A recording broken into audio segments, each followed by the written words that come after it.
ओवीस kitchen या recipe चॅनलमध्ये तुमचे स्वागत आहे। तर आज आपण चक्क वटाण्यामध्ये तांदळाचं पीठ टाकून नक्की काय करणार आहोत।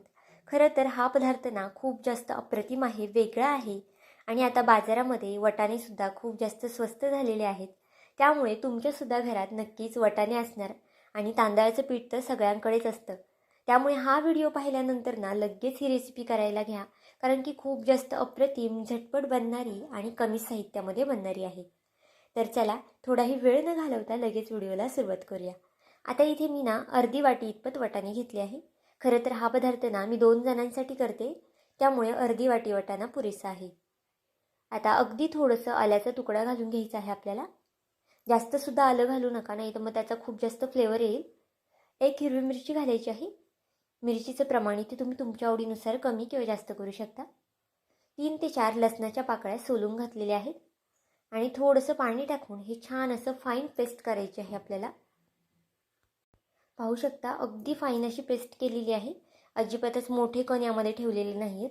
ज्या पद्धतीने आपण अद्रक लसणाची पेस्ट करतो ना, अगदी त्याच पद्धतीने अगदी छान फाईन पेस्ट करायची आहे। जर वाटायला थोडंसं त्रास होत असेल तर अजून थोडंफार पाणी यामध्ये ॲड केलं आणि मग वाटलं ना तरी चालेल। आता वाटण थोडा वेळ साईडला ठेवून देऊया। तोपर्यंत कढईमध्ये 1 पळी इतपत तेल घालून घेतलेलं आहे। तेल तापलं की त्यामध्ये 1 चमचा जिरं घालून घ्यायचं आहे। जिरं छान तडतडलं की त्यानंतर यामध्ये आपण जी वाटाण्याची पेस्ट करून घेतली होती ना, ती घालून घेऊया। तर बघा सगळी वाटाण्याची पेस्ट इथे मी घालून घेतलेली आहे। आता गॅस आपल्याला मीडियम ठेवायचा आहे आणि मीडियम गॅसवरती हे छान आपल्याला असं परतून घ्यायचं आहे। वाटाण्याचा, अद्रकचा, हिरवी मिरचीचा कच्चापणा जास्तोपर्यंत ना आपल्याला हे परतून घ्यायचं आहे। आपल्याला इथे परतायला ना 2 ते 3 मिनिटं लागू शकतात। फक्त सतत हलवत राहायचं आहे आणि गॅस मीडियम ठेवायचा आहे। जास्त स्लो सुद्धा गॅस करायचा नाही।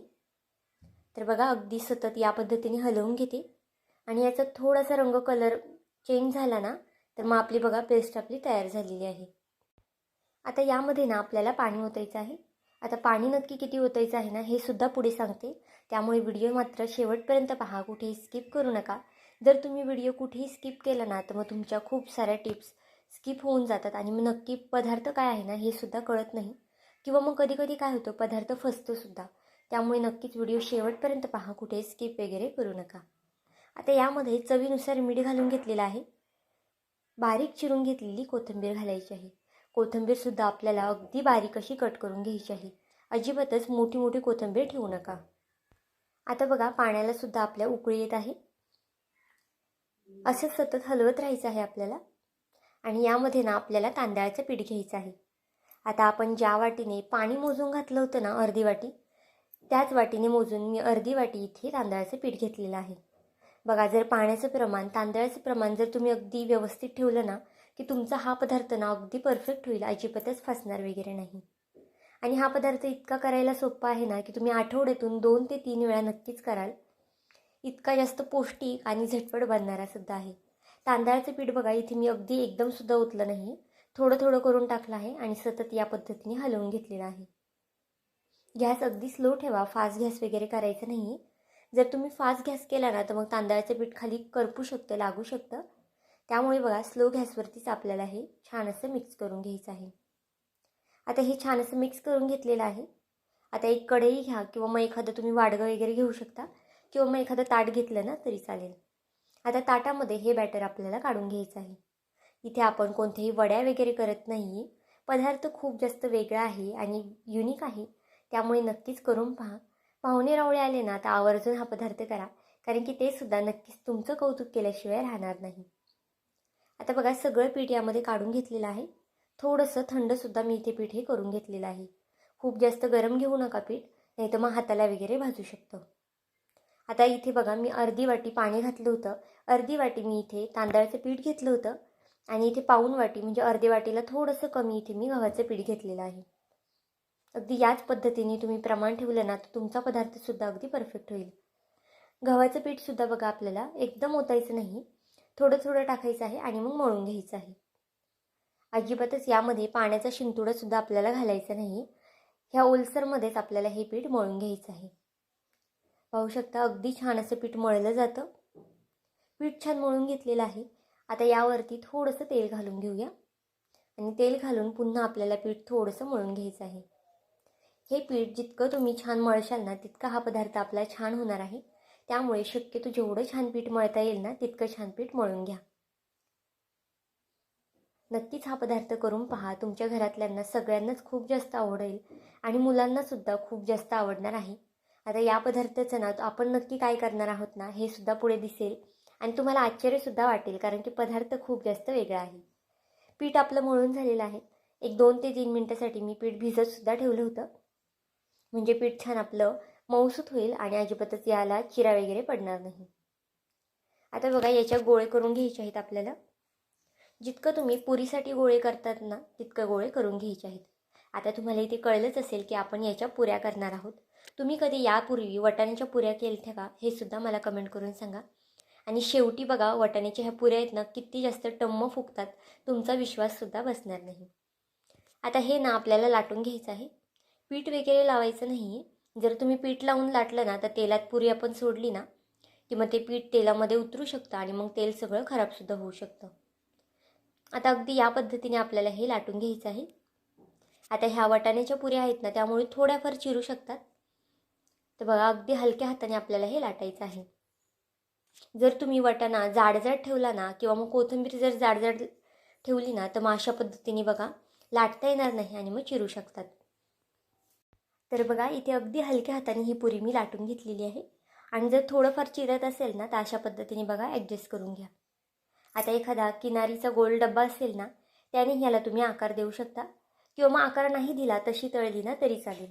पण अशा पद्धतीने आकार दिला ना की पुरी एकसारखी होते आणि दिसायलासुद्धा अगदी छान दिसते.